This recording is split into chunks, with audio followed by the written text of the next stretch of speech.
يا أيها الذين آمنوا اتقوا الله ولا تموتن إلا وأنتم مسلمون. Assalamu alaikum, alhamdulillah, nous continuons notre cheminement spirituel sur la voie des gens de la taqwa, ces gens rapprochés de Dieu, ces gens qui ont le cœur rempli de la pleine conscience d'Allah subhanahu wa ta'ala, en essayant de leur ressembler un petit peu et d'insérer dans nos cœurs les mêmes ingrédients, les mêmes recettes qui leur ont permis de s'élever spirituellement. Alors aujourd'hui, incha'Allah ta'ala, on va parler d'une qualité magnifique des gens de la taqwa. C'est le meilleur statut qu'un croyant pourrait espérer. Ce statut, c'est celui de l'ihsan. Allah subhanahu wa ta'ala nous dit dans Surat Al-Dhariyat, en parlant des gens de la taqwa, Innal muttaqina fi jannatin wa uyun. آخذين ما آتاهم ربهم إنهم كانوا قبل ذلك محسنين. Allah subhanahu wa ta'ala nous fait ici faire un bond dans le futur. Et il nous dit Innal muttaqina al-yawma fi jannatin wa uyun. Allah nous dit que les gens de la taqwa, ceux qui ont la pleine conscience de Dieu, sont au paradis. Au paradis dans quoi? Dans des rivières, dans des jardins, dans des sources d'eau magnifiques, des paysages inimaginables. Akhidhina ma atahum rabbuhum. Ils profitent de tout ce que leur Seigneur leur a donné. Ils profitent des bienfaits du paradis. Et Allah nous dit ensuite, pourquoi est-ce qu'ils en sont là? Innahum kanu qabla dhalika muhsinin. Et donc après nous avoir fait un bond dans le futur, Allah nous fait un flashback. Et après nous avoir montré une scène magnifique où on s'imagine les gens du paradis, où on s'imagine les montagnes, les rivières, les jardins magnifiques, où on s'imagine les belles maisons, les palais, où on s'imagine les sourires des croyants qui sont heureux là-bas, où on s'imagine des gens réunis entre familles, entre amis, avec des proches, sans qu'il n'y ait plus dans leur cœur aucune once de malheur, aucune once de tristesse, aucune once de conflit, aucune once d'agressivité, où on s'imagine des croyants qui prennent le prophète sallallahu alayhi wa sallam dans leurs bras, qui prennent des gens qu'ils n'ont pas connus, des prophètes et des compagnons et des personnages pieux de l'histoire et des savants dans leurs bras et qui sont posés à discuter avec eux, à profiter de cette ambiance, qui ont les anges qui tournent autour d'eux. Ce ne sont pas des oiseaux qui tournent, qui rendent le paysage magnifique, ce sont des anges. Et autour de quoi est-ce que les anges tournent? Yatufuna hawla al-arsh. Les anges font le tawaf autour du trône d'Allah. Et on voit ces croyants qui, lorsqu'ils le souhaitent, parlent à Allah subhanahu wa ta'ala, voient leur créateur subhanahu wa ta'ala, sont dans sa proximité subhanahu wa ta'ala. Allah nous renvoie vers cette image en démarrant les versets. Et cette image, elle est magnifique. Elle donne envie d'être vécue. Quand on voit cette image et qu'on se l'imagine dans le cœur, on se dit tellement j'aimerais être avec eux, tellement j'aimerais être parmi eux, tellement j'aimerais être avec ces gens qui sont en famille, qui voient leurs enfants courir et qui jouent avec, qui sont entre époux et épouses heureux dans un bonheur éternel, qui sont avec leurs amis, qui œuvrent et qui travaillent parce qu'il y a des gens qui travaillent au paradis. Il y a des gens qui travaillent parce qu'ils aiment travailler au paradis, qui ont toutes les choses qu'ils désirent, qui sont avec la compagnie, dans une assise avec le messager sallallahu alayhi wa sallam en train de discuter. et les anges qui entrent et qui sortent de chez eux, et les anges qui invoquent pour eux, et les anges qui tournent autour du trône d'Allah. Qu'est-ce que j'aimerais être dans ce tableau, vivre ce moment. Et donc Allah, après nous avoir donné envie de vivre ce moment, il fait un flashback. Il revient en arrière. Il revient quand? Dans le passé, leur passé à eux, qui est notre présent à nous. Et il dit Innahum kanu qabla dhalika muhsinin. Ces gens de la taqwa qui sont dans ce tableau, ils avaient atteint al-ihsan. Qu'est-ce que al-ihsan? Et Allah dit bien qabla dhalik, avant d'en arriver là. Si on retrace leur vie, si on rembobine le film de leur vie, eh bien on verra que avant d'avoir mérité cette place au paradis, ils étaient des muhsinin. Ils étaient des gens de l'ihsan. Qu'est-ce que c'est que l'ihsan? Beaucoup de gens traduisent par l'excellence. Personnellement, je n'aime pas cette traduction. Alhamdulillah. Parce que je trouve qu'elle ne reflète pas la réalité de ce que c'est que l'ihsan. Aussi bien d'un point de vue linguistique que d'un point de vue concret. Quand on dit à quelqu'un « fais de l'excellence » ou « tends vers l'excellence », on a l'impression qu'on parle d'un parcours scolaire, un parcours d'excellence. Mais la réalité de l'ihsan, ce n'est pas forcément l'excellence. La réalité de l'ihsan, c'est de faire et de donner le meilleur de moi-même dans chaque chose de ma vie. Ça, c'est al-ihsan. Et donner le meilleur de soi-même, ce n'est pas forcément l'excellence dans le sens où on l'entend dans la société d'aujourd'hui, parce que quand on dit un élève excellent, quand on dit qu'il a été excellent dans telle ou telle matière, eh bien ça veut dire qu'il a eu les meilleures notes. Sauf que al-ihsan n'est pas un résultat. Al-ihsan, c'est un cheminement, ce sont des efforts, c'est un travail. Un élève qui a donné le meilleur de lui-même, qui a donné tout ce qu'il pouvait, mais qui a moins de facilité que d'autres dans la classe et qui s'est retrouvé avec 10 sur 20 ou 11 ou 12 ou 13 ou 14 ou ce que vous voulez, il est dans l'ihsan. Pourquoi? Parce qu'il a donné le meilleur de lui-même.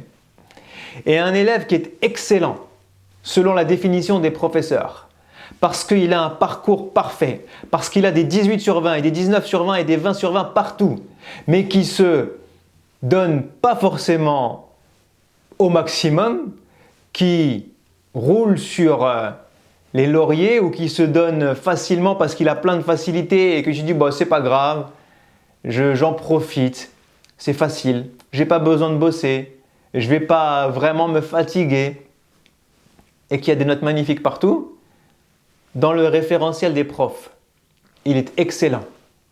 Dans le référentiel d'Allah subhanahu wa ta'ala, il est nul. Il est nul parce qu'il n'a donné aucun effort.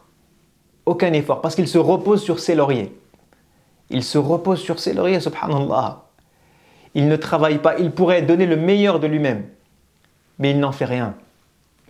Et donc Allah subhanahu wa ta'ala, lorsqu'il nous parle de l'ihsan, il nous parle d'une excellence dans les œuvres, dans la manière d'être, dans le retroussement des manches, dans les efforts et non pas dans le résultat. Parce que, encore une fois, le résultat n'est pas le fruit de nos efforts. Le résultat est le fruit de ce que Allah va nous donner et des capacités qu'il nous a données et des épreuves qu'on va trouver sur notre chemin et de l'échec ou de la réussite de tel ou tel projet. Tout ça n'est pas entre mes mains. Ce qui est entre mes mains, c'est ce que j'agis, c'est ce que je fais, c'est le temps que j'y passe, c'est le sérieux que j'y mets, c'est les efforts que j'y mets. Ça, c'est entre mes mains. Et donc, al-ihsan, c'est le fait de donner le maximum de moi-même dans tout ce que je fais. Que ce soit pour ma spiritualité, dans ma foi, dans mes adorations, dans mon comportement, dans mon travail, dans ma famille, dans l'associatif, dans la société, dans les gens que je croise, dans mes relations avec les êtres humains, dans mon voisinage. Al-ihsan, c'est de donner le meilleur de moi-même dans chaque chose que j'entreprends. Ça, c'est al-ihsan. Innahum kanu qabla dhalika muhsinin. Et lorsque le prophète sallallahu alayhi wa sallam a voulu nous donner un avant-goût de l'ihsan, qu'est-ce qu'il a dit? Il a dit al-ihsan, c'est an ta'budallaha ka'annaka tarah. Al-ihsan, c'est d'adorer Allah comme si je le voyais, comme si Allah était devant moi. فَإِن لَمْ تَكُنْ تَرَاهُ. Alors si tu ne le vois pas, si tu ne l'as pas vu, si tu n'as pas cette capacité, فَإِنَّهُ يَرَاكَ. Alors lui, il te voit, lui, il t'observe, lui, il te regarde. Et est-ce que un élève qui travaille dans la classe avec son professeur qui est au-dessus de sa tête en train de le regarder va avoir le même sérieux qu'un élève qui travaille ou la classe qui travaille alors que le professeur est allé faire quelque chose ou aller chercher du matériel, n'est pas encore revenu et que c'est la fête dans la classe? Ce n'est pas pareil.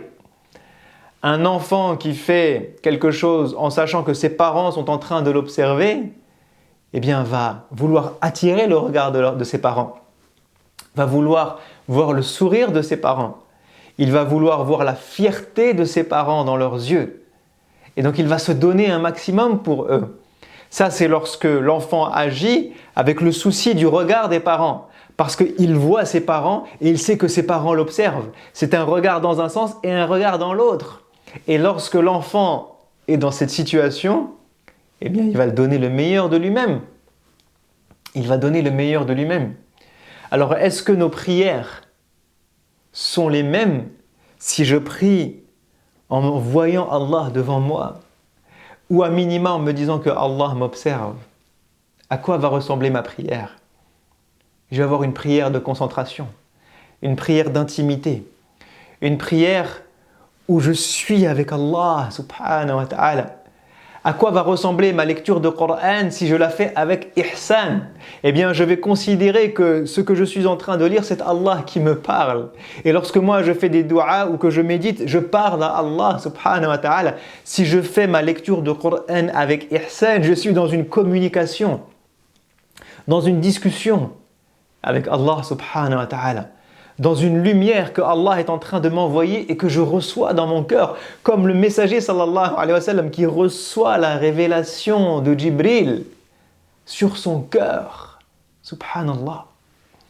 Si je vais à mon travail et que lorsque j'agis, lorsque je travaille, je vois Allah devant mes yeux, est-ce que je ne vais pas me donner à fond?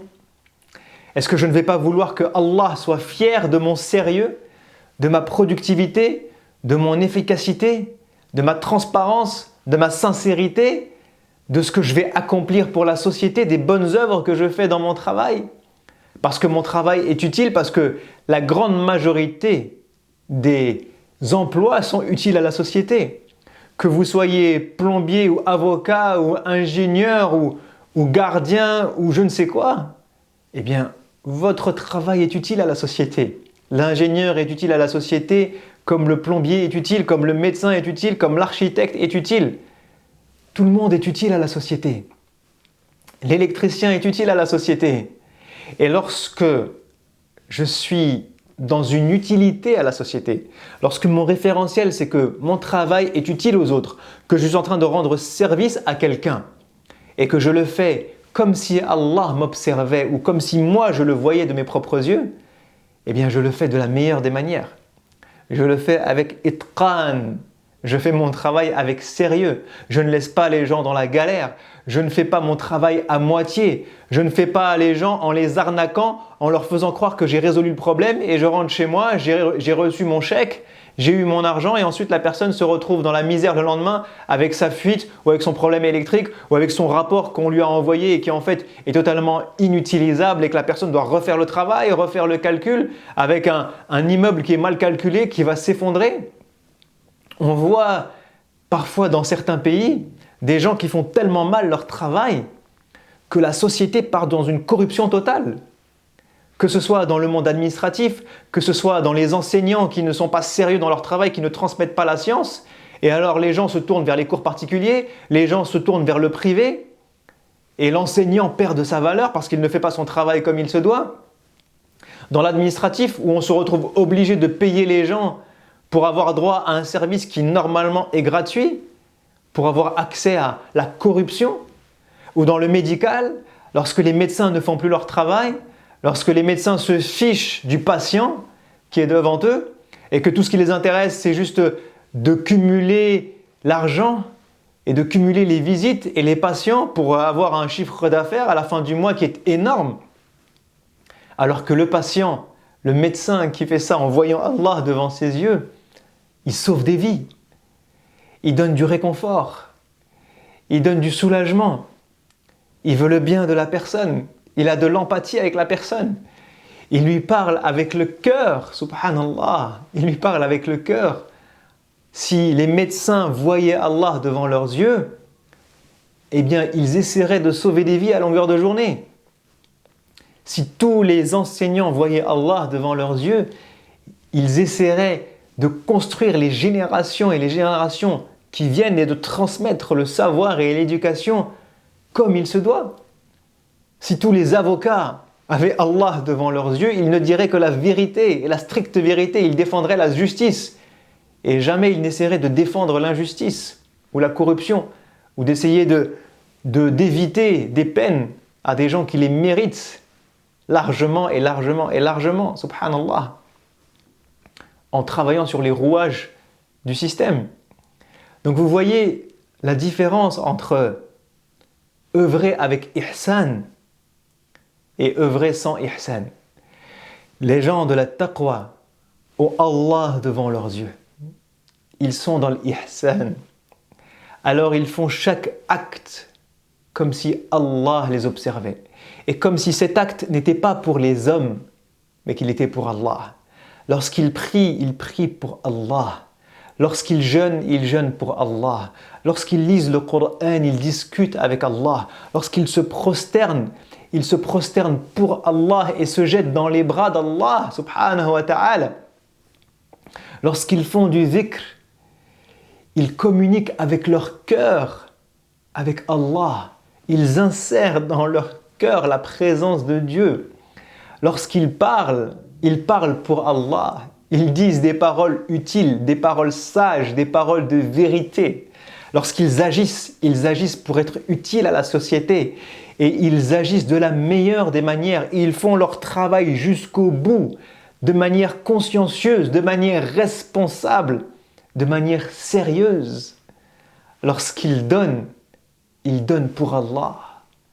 Aïcha radiallahu anha mettait du parfum sur l'argent qu'elle donnait aux pauvres. Et lorsqu'elle donnait et qu'on lui demandait pourquoi est-ce que tu mettais du parfum, elle disait parce que la sadaqa, ce don, va tomber dans les mains de Dieu avant de tomber dans les mains du pauvre. Alors je l'embellis pour Allah. Vous voyez le changement de référentiel? Lorsque je fais un don, je ne fais pas un don à ce démuni qui est devant moi. Je suis en train de mettre une sadaqa dans les mains de Dieu. Subhanallah. Ma sadaqa tombe entre les mains de Dieu. Alors je l'embellis pour Allah. Et quand ma sadaqa tombe dans les mains de Dieu, wallahi, le montant n'est pas le même. Le sourire n'est pas le même. L'empathie n'est pas la même. La discussion avec le plus démuni n'est pas le même lorsque je considère que c'est Allah que j'ai devant mes yeux et non pas la personne. Alors wallahi, mes actes n'ont plus du tout la même manière d'être, la même orientation, la même qualité. Ça n'a rien à voir. Ça, c'est le niveau le plus haut de foi qu'un être humain peut espérer atteindre un jour. Et c'est le niveau vers lequel le messager sallallahu alayhi wa sallam nous invite. Il nous dit d'essayer d'atteindre ce niveau. Parce que oui, il y a le niveau de l'islam qui est juste de croire et d'accomplir les actes qu'on nous demande, mais de manière parfois superficielle. Il y a le niveau de l'iman où la foi pénètre mon cœur et commence à ressentir les choses, commence à interagir et mes adorations commencent à avoir de la qualité. Je ne suis plus juste quelqu'un qui bouge et qui respecte des lettres, des règles à la lettre. Et il y a ensuite le niveau de l'ihsan. Ce niveau où chaque acte de ma vie, qu'il soit spirituel, professionnel, personnel, familial, associatif, est fait en ayant Allah devant mes yeux. En considérant que cet acte, je le fais pour Allah et qu'il m'observe et que je ne le fais pas pour telle ou telle ou telle raison. Et là, l'ensemble de ma vie est orienté vers Allah et l'ensemble de ma vie change totalement et se transforme. Je sais que c'est difficile. Je sais que c'est difficile et le prophète sallallahu alayhi wa sallam sait que c'est difficile aussi parce que c'est le niveau le plus haut. Mais ce n'est pas parce que c'est le niveau le plus haut qu'on ne doit pas essayer d'y aller, qu'on ne doit pas faire des efforts. Donc je m'invite moi le premier et chacun d'entre nous à essayer de prendre cette conscience que Allah est avec nous à chaque instant et que chaque acte que j'accomplis, je l'accomplis pour lui, avec lui et sous son regard à lui et sa surveillance à lui. Et si je prends cette conscience-là, eh bien wallahi, mes journées vont changer, mes actes vont changer, mes paroles vont changer, mes prières vont changer, mes lectures de Coran vont changer, ma vie va changer. Je ne serai plus le même. Alors essayons, incha'Allah ta'ala, de cheminer vers l'ihsan en espérant gagner cette place au paradis qu'Allah a donné aux gens de la taqwa, aux gens de l'ihsan, ces plus hauts niveaux de foi qu'Allah subhanahu wa ta'ala récompense de la plus belle des manières, déjà avec sa proximité à lui dans cette vie et ensuite avec sa proximité à lui au paradis. Je vous dis à la prochaine, incha'Allah. Wassalamu alaykum wa rahmatullahi wa barakatuhu. ذلك الكتاب لا ريب فيه هدى للمتقين